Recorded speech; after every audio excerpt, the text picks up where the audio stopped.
샬롬 할렐루야. 마태복음 12장 19에서 21절. 그는 다투지도 아니하며 들레지도 아니하리니 아무도 길에서 그 소리를 듣지 못하리라. 상한 갈대를 꺾지 아니하며 꺼져가는 심지를 끄지 아니하기를 심판하여 이길 때까지 하리니 또한 이방들이 그의 이름을 바라리라 함을 이루려 하심이니라. 아멘. 순전 세 번째입니다. 우리의 구세주가 되시는 예수님의 순전한 모습에 대해서 살펴보았지요. 예수님은 다투지도 않고 들레지도 않는 분이셨고 아무도 길에서 그 소리를 듣지 못했다 했습니다. 상한 갈대를 꺾지 않고 꺼져가는 심지를 끄지 않으신 예수님의 모습에 대해 구체적으로 살펴보겠습니다. 순전이란 뜻은 순수하고 완전함을 뜻하며 깨끗한 마음 그릇에 영의 열매가 가득 담겨있는 상태를 의미합니다. 상한 갈대란 세상의 죄와 악으로 가득 찬 사람을 말하며 꺼져가는 심지란 마음이 악으로 심히 물들어 영혼의 등불이 꺼져가고 있는 사람을 의미하지요. 순전하신 예수님께서는 그런 사람도 포기하지 않고 끝까지 인내하며 살려내고자 하셨습니다.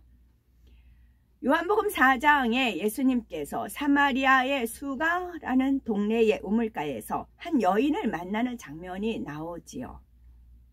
유대인들은 사마리아 사람과 상종도 하지 않았지만 예수님께서는 그러지 않으셨습니다. 상처 있고 힘든 사람을 만나 주시고 생명을 주시며 모든 사람이 구원에 이를 수 있는 길을 열어주셨지요. 이 여인은 남편이 5이나 있었고 당시 함께 사는 남자도 자기 남편이 아니라 생각할 정도로 참 평안과 쉼을 얻지 못했습니다. 예수님께서는 여러 남자에게 배신당하고 버림받으며 갖은 풍파를 겪어서 그 마음이 찢기고 상한 것을 궁일이 여기시며 상처를 어루만져 주셨지요.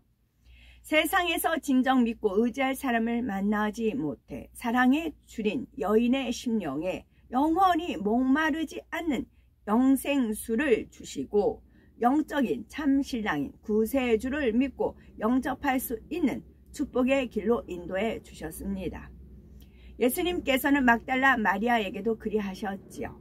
사람들은 죄인이라 판단하며 싫어했지만 예수님은 사랑으로 용서해 주시고 큰 은혜를 베풀어 주셨지요. 그리하여 막달라 마리아는 치료받고 새 생명을 얻어 예수님께서 십자가에 달려 죽으시는 자리까지 붙쫓는 여인이 되었지요. 마태복음 9장에는 예수님께서 세리 마태의 집에서 식사하는 장면이 나옵니다. 당시 이스라엘은 로마 제국의 압제하에 있었고 세금을 거둬들이는 세리들은 백성들로부터 미움과 멸시를 받았습니다. 그러니 세리들은 서름도 쌓이고 마음의 상처도 많이 있었지요.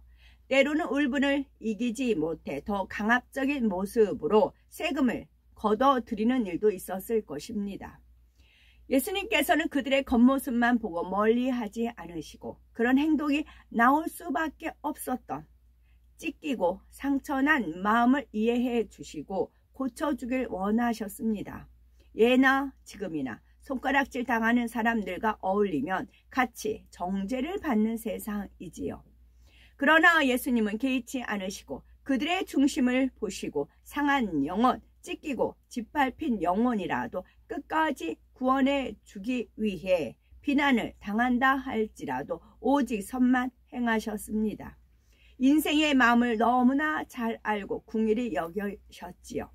시편 51편 5절에 내가 죄악 중에 출생하였으며 모친이 죄 중에 나를 잉태하였나이다 라는 말씀처럼 사람은 누구나 원죄를 가지고 태어나 점점 더 악해져서 죄악에 깊이 물들어 있습니다.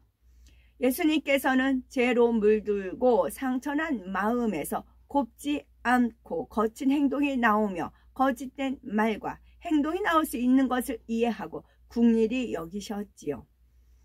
그래서 판단하거나 정죄하지 않으시고 사랑으로 가까이 해 주셨습니다. 마태복음 9장 10절. 예수께서 마태의 집에서 앉아 음식을 잡수실 때에 많은 세리와 죄인들이 와서 예수와 그 제자들과 함께 앉았더니 말씀한 대로 사회적으로 사람들에게 멸시받고 천대받는 사람들과 예수님께서는 함께 하시며 진리를 가르쳐 주셨지요. 그런데 악한 사람들은 오직 선만 사랑만 베푼 예수님을 비방하기도 했습니다. 예수님께서는 이들에게도 건강한 자에게는 의원이 쓸데없고 병든 자에게라야 쓸데있느니라. 내가 의인을 부르러 온 것이 아니요 죄인을 부르러 왔노라 하시며 찌르거나 다투지 않고 진리로 깨우쳐 주셨습니다. 오늘날은 안타까운 마음으로 죄인들을 바라보지만 그들을 구원과 축복의 길로 인도하는 것을 주저하는 것을 봅니다. 함께하면 판단받거나 수군거림을 받을까 염려하기 때문이지요. 선과 진리를 행함에 있어 혹여 사람들이 판단한다 할지라도 선을 쫓는 것을 주춤하거나 사람의 눈치를 봐서는 안 됩니다. 이는 늪에 빠진 사람에게 거기 있으면 죽으니까 빨리 나오세요 라고 말만 하는 것과 같지요. 어떤 경우는 상대의 손을 꽉 붙잡고 놓지 않다가 같이 빠져 죽을 위험의 상황이 도래할 수도 있습니다. 하지만 정말 상대를 사랑한다면 어찌하든 구하려고 애쓰지요. 또한 늪에 빠진 사람의 손을 잡아주면 오물들이 내게 묻을까 그것이 싫어서 그저 말만 하고 있지는 않은지요. 물론 나 혼자의 힘으로 구해낼 능력이 없으면 다른 도와줄 사람을 불러야겠지만 내게 어떤 손해가 오는 것이 싫어서 죽어가는 영혼들을 보고도 모른 채 하지는 않았는지 돌아봐야 되겠습니다. 이렇게 늪에 빠진 사람을 살리기 위해 적극적으로 돕는 것이 진정한 선이며 순전하신 예수님의 마음입니다. 이 말씀은 영혼들을 전도하지 않거나 잘 갈무리하지 못한 경우에만 해당되는 것이 아니지요. 누군가가 사망으로 가는 것을 알면서도 내가 권면하면 싫어할 거야. 권면해봤자 듣지 않을 텐데 하고 외면해버리고 모른 척 한다면 마찬가지입니다. 상대에게 진리를 가르쳐주고 깨우쳐주는 것이 적극적인 선입니다. 이때 혹 권면해 주었는데 상대가 싫어하고 받지 않는다고 해서 내 안에 불편한 감정이 나오지는 않는지 돌아보아야 되겠지요. 우리도 늪에 빠져 있었을 때 주님께서 살려주신 그 사랑을 기억하여 더 적극적으로 영혼들을 선으로 진리로 구원으로 이끌어 줄 수 있어야 합니다. 예수님께서는 악한 이들을 깨우쳐 주시고 또 기회를 주시고 용서해 주시며 사랑으로 품어 주셨습니다. 그러기에 많은 사람이 예수님을 만나면 이전과 완전히 다른 새로운 삶을 살게 되었지요. 세리 마태는 예수님의 제자가 되었고 막달라 마리아는 몸과 영혼이 온전케 되어 예수님을 가장 사랑하며 붙쫓는 여인이 되었습니다. 순전하신 예수님께서는 오직 선과 사랑으로 영혼들을 대하셨는데도 예수님을 미워하여 대적하는 사람들이 있었습니다. 바로 율법과 하나님에 대해서 잘 알았던 대제사장과 제사장들 그리고 서기관과 바리새인들이었지요. 그들은 참빛 대신 예수님께서 나타나심으로 자신들의 악함을 드러나자 견디지 못해서 더욱 악을 바랬지요. 어찌하면 예수님을 잡아 죽일까 궁리하고 예수 믿는 사람들을 핍박했습니다.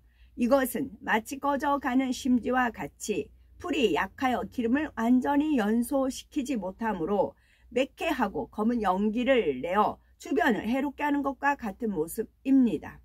이런 경우 일반적으로 더 이상 검은 연기가 나지 않도록 심지의 불을 아예 꺼버리게 되지요. 그런데 예수님께서는 자기 악으로 인해서 스스로 꺼져가는 심지와 같은 사람들이 악을 바라여 예수님에게 해를 가해도 그들을 결코 저주하지 않았고 그들이 멸망당하기를 원치 않으셨습니다.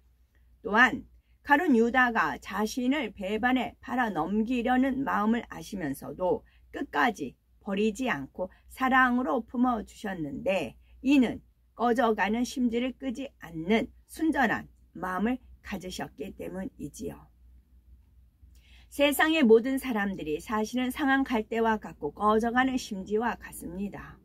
예수님께서는 모든 사람이 구원의 빛을 보고 영생에 이를 뿐만 아니라 복된 삶을 살아갈 수 있도록 아무 죄 없이 십자가에 달려 죽는 온전한 희생으로 구원의 길을 열어주셨습니다. 이러한 하나님의 원대한 뜻과 비밀된 섭리가 있으셨기에 예수님께서는 모든 고난과 고통도 선과 사랑으로 견디신 것입니다. 우리도 순전하신 예수님의 마음을 닮아 육으로 볼 때는 도무지 구원받을 수 없는 사람이라 할지라도 우리 편에서 먼저 안 된다며 포기하지 마시고 어찌하든 구원으로 인도하셔야 되겠고 선을 베풀어도 오히려 악을 바라는 사람이 있다면 악은 싫고 밉더라도 그 영혼을 불쌍히 여김으로 우리가 먼저 심지를 끄지 마셔야 되겠지요. 믿음이 연약해 시험 환란에 넘어져 교회에 나올 힘이 없는 영혼, 아직 버리지 못한 악으로 인해서 성도들을 어렵게 하는 영혼, 스스로 악을 행하고 교회를 떠났다가 이후에 잘못한 것을 깨우치고 부끄럽고 민망하여 다시 나오지 못하는 영혼 등 어떤 영혼들이라도 우리가 먼저 찾아가 주고 손잡아 주며 이끌어 줘야 되겠지요. 신앙생활을 먼저 시작했는데 뒤처지니 사랑받고 인정받기 위해 몸부림치지만 때로는 뒤처진 것이 속상하므로 악을 바라거나 앞선 사람들을 시기하여 그들에 대해 판단하며 험담하는 경우도 있습니다. 이런 경우라 해도 영으로 앞서가는 사람이라면 뒤처진 사람들이 그렇게 할 수밖에 없는 마음을 헤아려서 품을 수 있어야 합니다.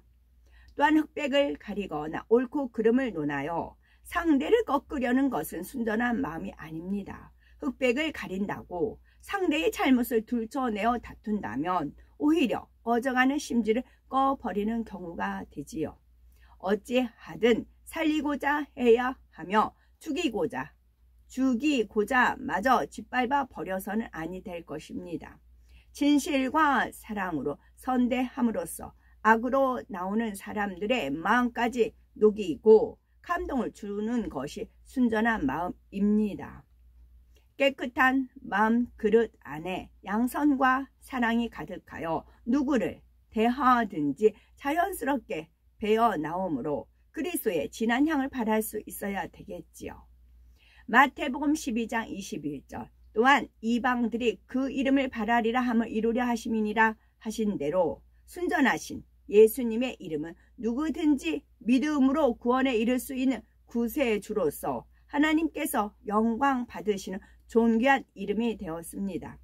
이 말씀을 양식 삼아 하나님 앞에 순전한 성도라 인정받을 수 있도록 진한 그리스도의 향기를 바라여 상한 갈대와 같고 꺼져가는 심지와 같이 죽어가는 영혼들을 구원과 축복의 길로 인도하는 복된 우리가 되셔야 되겠습니다. 아멘.